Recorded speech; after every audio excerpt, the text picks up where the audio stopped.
So it's been a while since I've uploaded. I have been dealing with a lot of issues and just really tired. But today, finally thought I'd get back to filming. We ended up doing something interesting. So for my birthday, we got this. Not this, we got this. So this is Melody. She was 15 weeks when we got her. I think she was about 15 weeks. So this is our new kitten. It took us a few days to name her, and it was less than a week before we got her that they fixed her, or spayed her. And you can still kind of see she's missing a little bit of fur there from where they shaved her. And they also, I guess, go here and they do a tattoo, so if she ever gets out, if they would go to spay her again, they would shave and see that she has the tattoo on her, I guess, lower belly area. And she said for the tattoo they had cut too deep, so they had to seal it shut and then put her to sleep and do it again. So I'm guessing it's not like a regular tattoo like I have. I don't think it's done the same way. I think it's done like with a cut or something. And so it was the day that we could finally take her cone off. We took her cone off and she pulled out a stitch when we went shopping. We stayed with her for like the first couple hours after we took the cone off, and it was the day after we were supposed to take it off, so it was on there for the right amount of time. But I explained what it looked like over the phone, like the little knot and string, and she said, yeah, that sounds like a stitch. I was like, I never actually saw it before. She said, you wouldn't see it, it's internal. So she managed to rip out an internal stitch. So we took her back to the Humane Society and had their vet take a look at her. She cut off the stitch, the part that was sticking out of the skin, and then said to have her cone on for another 5 days. So we did that, and she's fine now, but I think for the other tattoo that they did, I don't think they did it deep enough the second time, because now you can't even see the tattoo. Like, it's not anywhere on her, like, I can't see it. It's like, it's scabbed over, and then when the scab came off, the whole tattoo was just gone. But I don't want them to tattoo her again. I mean, I don't want her to get fixed again, but I don't want her tattooed, but she is microchipped. Because when you get them from the Humane Society, they always put microchips in them before they have them adopted out. So they should be able to know that she's already fixed if they check her for a microchip. And when we got her, she was part of a litter. As far as what was in there, it was 3 black cats and then her that were in that litter that were, I guess, still there at the time. I don't know if there were more in the litter or if it was just them. But originally I kind of wanted to go with one of the black ones, but when we got there, she kept trying to jump out of the cage at us. She really wanted us. She was meowing for us, and she just really wanted out of the cage. We got her out and played with her a little bit. The other cats that were in the cage with her, the ones from her litter, wanted nothing to do with us. They would not let us pick them up. They would not let us come near them. She was like the only one. She pretty much chose us. So we went with her. So yeah, this is our cat. I'll probably insert some clips of when she was a little bit smaller, but she's still pretty small, but not quite as small as when we got her.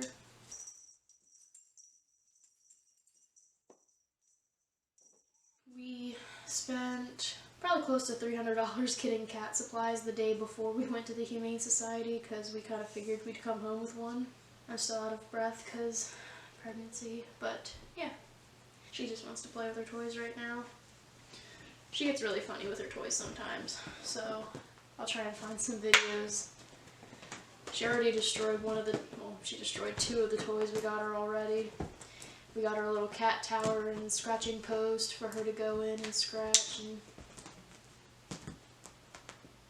she's pretty good for the most part. She doesn't really tear anything up. She likes cardboard, so cardboard boxes, but other than that, we keep this room clean. We don't let Sebastian have toys in here. Sometimes he brings some in, but as soon as he yells at the cat for sniffing them, then they can take the toys out of here. And then at night, she really is obsessed with wanting our attention as soon as the lights go out. She will jump on us and everything, but it's that's pretty much normal for a cat. She did have a little bit of scratching issues, like she liked to scratch my shoes, so I just stopped wearing my shoes in here, and I just play with her a little bit. Like throughout the day, she'll get like a play session in the morning, after lunch, and then before bed, and that usually helps keep her pretty calm. As far as everything else, she's been pretty good.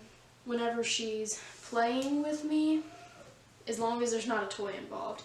Like if I'm just petting her, playing with her, she'll paw me with her paws, but she'll keep her claws in when she does it. And same thing with Sebastian. If Sebastian's playing with her, she keeps her claws in. Unless she gets excited, the claws will stay in. If she gets too excited, she might accidentally pop them out. But she doesn't do it intentionally. She does not hiss, she does not get angry. She is very tolerant of Sebastian. We're working on him. He's not allowed alone with her, but there are a lot of times where he tries to pick her up. Sometimes he will try to grab her by her neck and pick her up by her neck, which we do not allow. We are watching him all the time when he's with her, and as soon as he starts reaching for her neck or something like that, or trying to pick her up, we immediately tell him to stop, and if he doesn't listen, then he has to leave the room.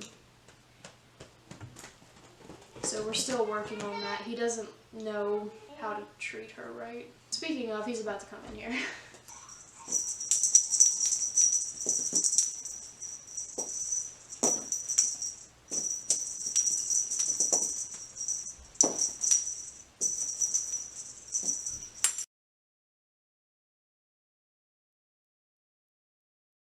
Okay, so if you're still watching, there's some other updates I wanted to get through.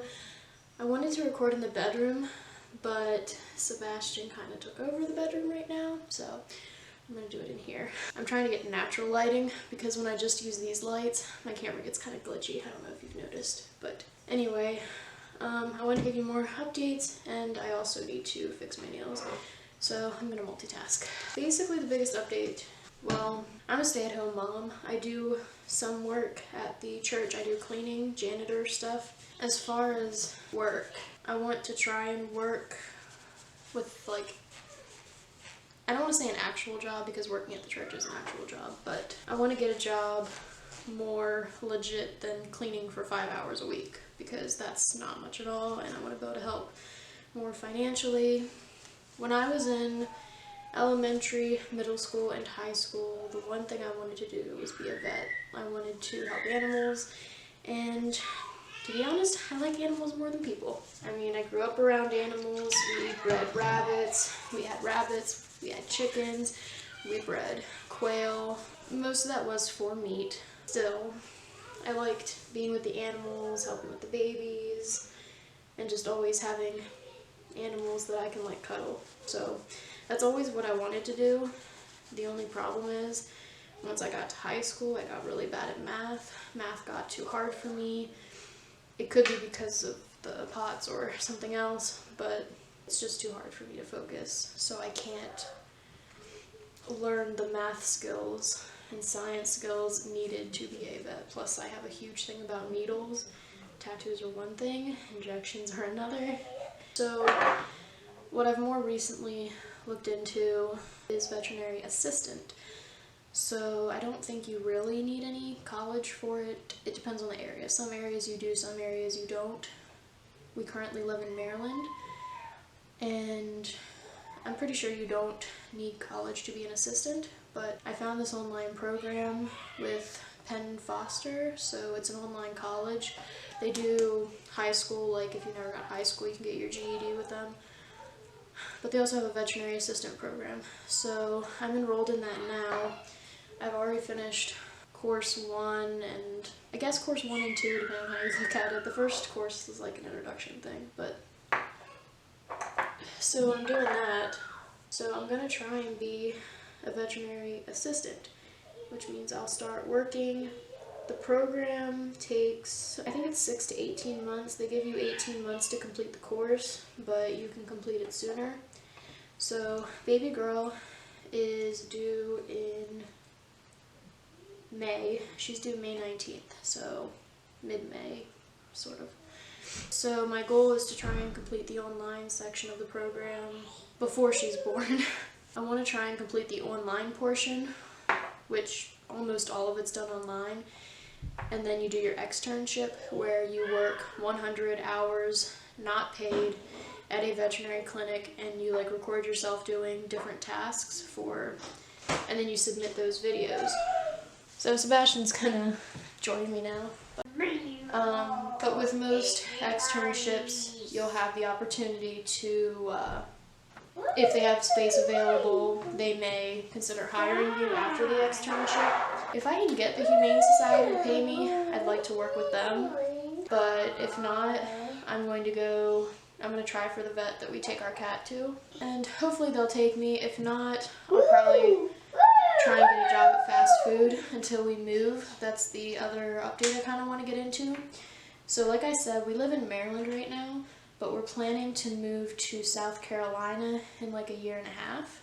So my plan for now is to do the assistant program. I'm going to do the online portion before baby girl's born. While I'm pregnant, I can't do the externship because I can't lift the dogs and I can't put myself in like dangerous situations where I might get bit or scratched or anything like that while I'm pregnant. So I want to try and do all of the online stuff before she's born, and then after she's born, I'll go back to my doctor. They'll say if I'm healthy enough to start working. So if after 6 weeks I'm feeling good and they give me the all clear, then I'll go ahead and do my 100 hours and I'll work it out with my mom and Travis about watching the kids while I try and do that. Then I can take the final exam to be certified. There's like an optional exam after you complete the program with them. And for South Carolina, you have to have that certification from the exam. So I'll go ahead and take the exam so that way I can get a job in South Carolina when we move. So baby girl is due in May. Our 1-year lease expires here in August. So we'll renew the lease for 1 more year so Travis has time to pay off his debt because he's got a lot of debt. His job can easily take care of that in a year, but it's going to take that time to do that. So once he gets all of his debt paid off, we'll be saving like $500-600 plus. I mean, if he pays off his car too, he's got like, we're probably paying $500 a month in just his credit cards. So take that, plus if he takes out his car payment, that's like $250, something like that. Then we'll have all that extra money, and then we'll put that towards moving once he gets his credit cards paid off. And we'll probably replace a lot of stuff so we don't have to take a U-Haul and take all this heavy stuff with us. And almost everything we have was secondhand, it's old, or things that we've had for years already. So since we'll have the money, then we want to go ahead and replace it. My great aunt has a crib for baby girl, so we need to pick that up at some point. But whenever we move, baby girl will be at least 1 year and 3 months. So that we should be able to just transition her into a toddler bed. We're also going to upgrade to a 3-bedroom apartment.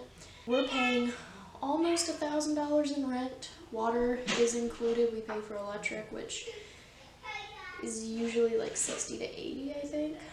I don't know if it's ever been as high as 80, but we keep the house like really warm in the winter and it's like not a problem. I might call it a house. It's an apartment. I don't know why I do that.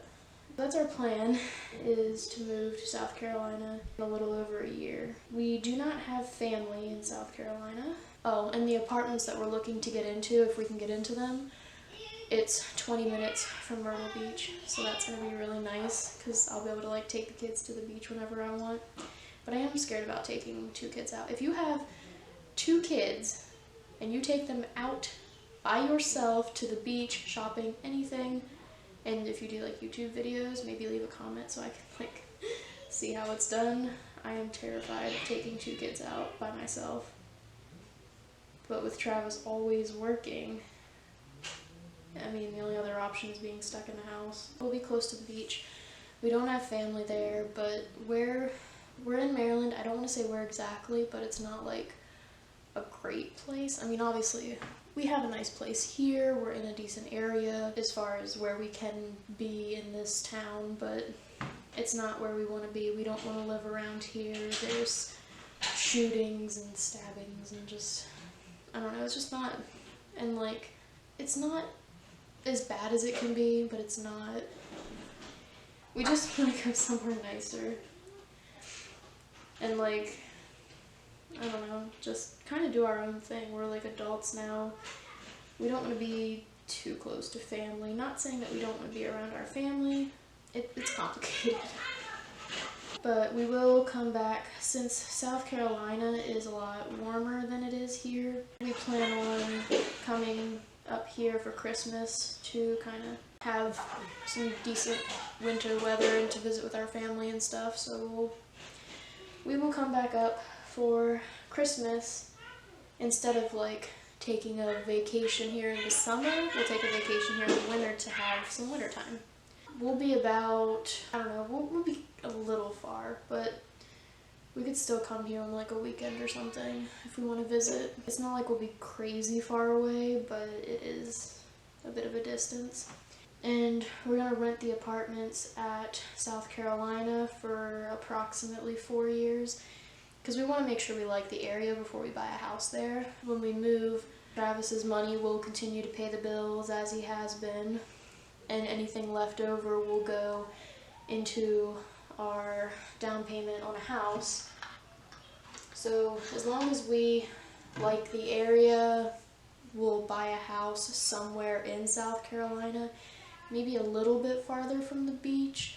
We want to be anywhere from 10 minutes from the beach to like an hour from the beach. That's kind of the zone we're looking at right now. I don't want to be too close because I'm worried about hurricanes, but I don't think South Carolina really gets them too much, but I would still feel a little bit better being more inland, but I also want to be able to be within like, I want to be able to take a day trip to the beach without buying a hotel, you know, or without staying at a hotel. So for now, that's our plan. We want to buy a house before baby girl starts school. So Sebastian will go, we're going to try and get him into pre-K while we're here. So he'll go to pre-K here for a year, and then for kindergarten, 1st, 2nd, 3rd, 4th, and 5th, he'll be at the school that's in the distance of that hotel, which we've seen the school. It's got a lot better ratings than the schools in our town, and so he'll go to that school. So then he'll start middle school, and baby girl will start elementary school wherever we move, and then that'll be the area that we will most likely spend the rest of our lives. While I'm working, any money that I make will go towards down payment on a house.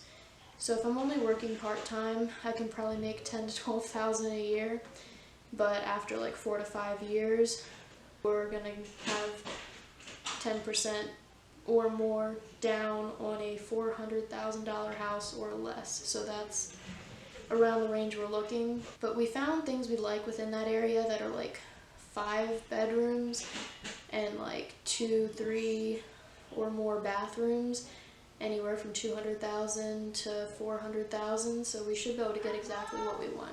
Ideally, I'm looking more towards a 5-bedroom because I want to have a room to be able to do YouTube videos, crafts, and things like that. And then Travis wants a room to do like music in, so we would have like a room that multi-functions as that, or maybe just a house with a really big finished basement, and we can have a section and then have another section for like the kids, games, maybe a theater or something. I figure at least a boys' room and a girls' room. I want to have 4 kids. Travis wants to stop at 3, so we'll see. But we won't be having any more until this one turns 2, and then we'll talk about it again. if we're ready or not for number 3. So then they can share a room, and we also want to have a guest bedroom. So we need a bedroom for us, the master bedroom, boys' room, girls' room, guest bedroom, and like a room to do YouTube videos in. Although the guest bedroom could be multi-use, like we could use that as a room to do videos, a room to do music and things like that, because it's not like we're going to have someone staying with us all year round. It would be for a short period, but we want our family to not have to rent or not to have to get a hotel room every time they visit us. So we want to have that room there. But also if we have a finished basement and we can like section it off into different areas, that would be nice too. It would also be really nice to get a pool, but I mean, being close to the beach, it's not really a necessity. I'm really excited for what the future holds for us, but it's gonna take a little bit of time to get there.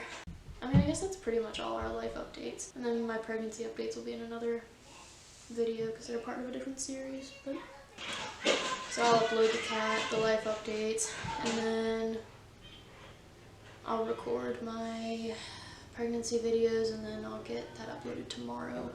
But you'll probably be seeing this one today, I think. I don't know. But I'm gonna let my nails dry, and I'll see you in the next video.